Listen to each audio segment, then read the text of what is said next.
Be strong.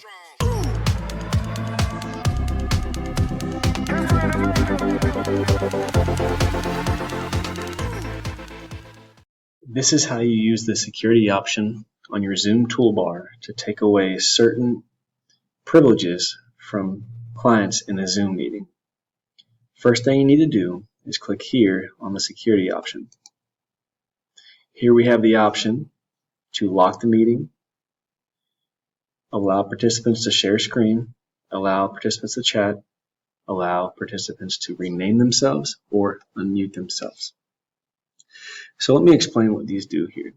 This lock meeting option, if I select this here, I've locked the meeting. No one else can join, even if they have the meeting ID and password.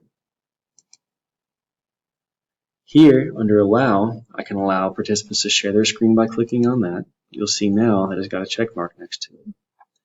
If I don't want them to be able to share their screen, I'll just deselect it.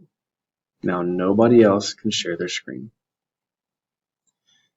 Here, it allows the participants to chat.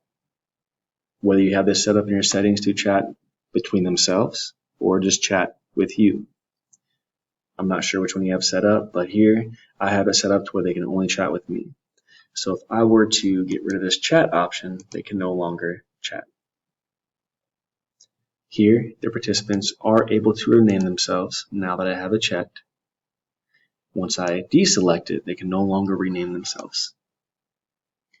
Here, the participants are currently able to unmute themselves. That means they can talk if they're asked a question or if they have something to say. If I deselect it, they can no longer unmute themselves, no matter how they try.